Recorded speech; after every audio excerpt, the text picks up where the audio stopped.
I went through all the Photoshop tanning tutorials, so you can skip the pain. Most popular methods are too simplified, inaccurate, or require a lot of manual work. If your models look too orange or skin tone looks too dull, I'll show you in 10 minutes how to create a natural tan and record an action script for the entire photo shoot. This will be a professional, non-destructive workflow that's easy to automate. We'll change the hue in the midtones, protect the highlights from turning yellow, and set up a layer structure so you can record an action. Subscribe to the channel. We have lots of other content on photo and video retouching. And like the video if you found it helpful.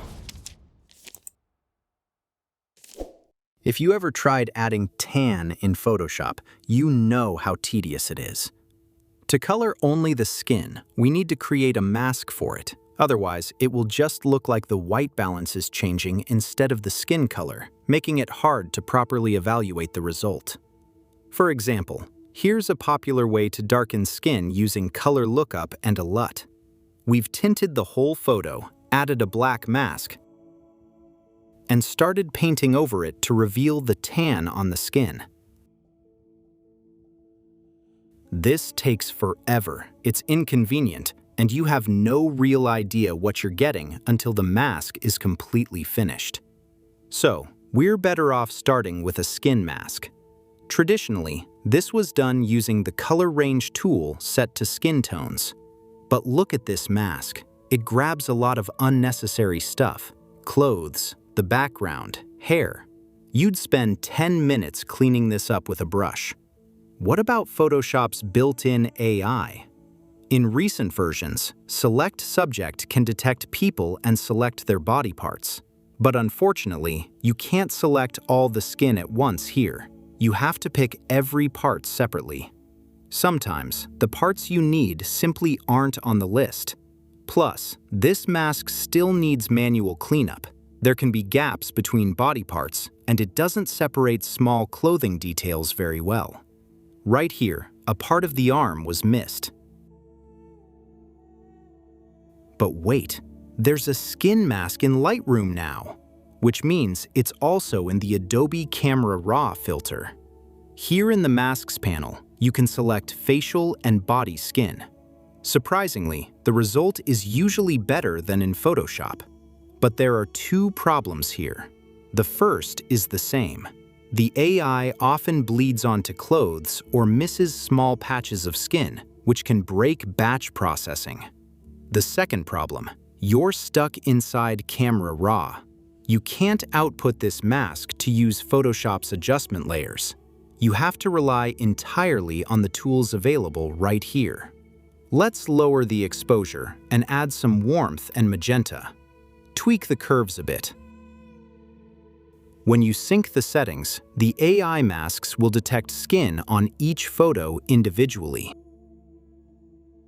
And there's our tan. We just need to paint in the mask on the stomach a bit. So, if you only process photos in Lightroom, use this method.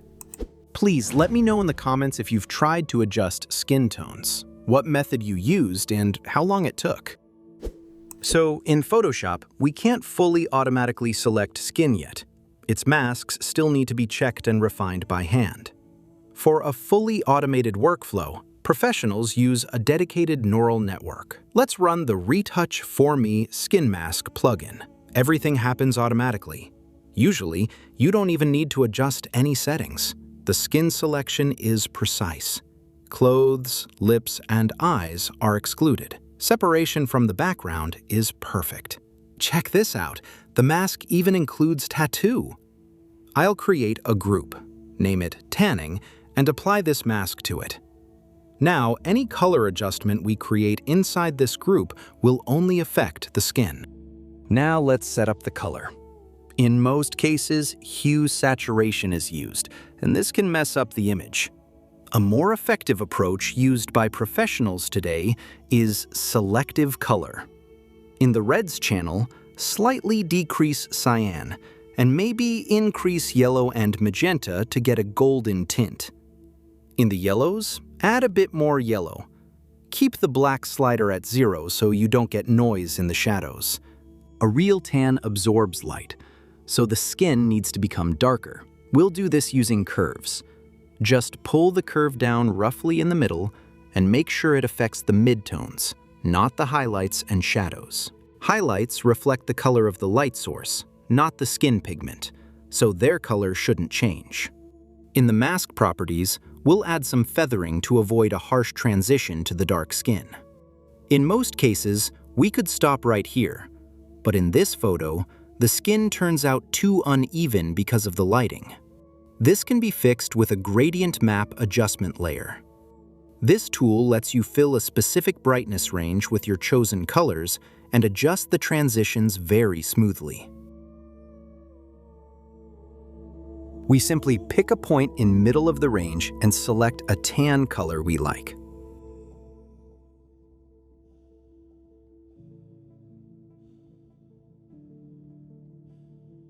Then, we adjust exactly where it will be applied and how it will blend in. This way, we got rid of all the mixed color tones on the stomach. The perceptual method works better here.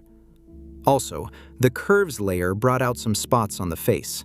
We'll remove that with a mask. And in the blending options, we'll make sure the curve doesn't affect the shadows and highlights to preserve the original volume. Split the sliders by holding Alt, otherwise the transition will be very harsh. Afterwards, you can quickly adjust the layer opacities. If you need to locally reduce or increase the effect, you can easily do it with masks. And let's add one more curves layer with a mask to darken the stomach. You can separately adjust the opacity of each adjustment layer to achieve the most natural color. The group mask applies to all layers inside it. It can be quickly corrected if you find any inaccuracies. Let's see what we've got. The color is rich, the shadows are clean, and the highlights haven't changed their tint. You fix the details while zoomed in, but you should judge the overall photo from a distance. Now, let's check how this works on another photo. I'll just run the action. The beauty of adjustment layers is that this is a completely reversible operation. They sit on top of the image and only affect the skin color. Meanwhile, the original layer with the photo can still be retouched at any time. I'll show you how to go back to retouching after all these corrections. I'll turn off the adjustment layers and run the Retouch4me Photoshop panel. Now we have two separate groups, one for retouching and one for skin coloring. All changes are reversible. You can go back and redo them at any moment. Creating the group of tanning layers can be recorded as an action. In the video description, you can download a ready-made action like this in two versions. One creates the mask using Photoshop's AI, and the other uses the plugin. The link to the Retouch4me Skin Mask demo is also down there, so you can try it all out for yourself. You can run this action on a folder with 300 wedding portraits. The mask will be precise, and no manual adjustments will be needed. Now you know how to select skin and work with its color quickly and efficiently. Work smart, not hard. Subscribe to the channel and hit like if you want more professional tips on retouching and speeding up your workflow. Write in the comments what other retouching cases you would like us to cover. See you in the next video.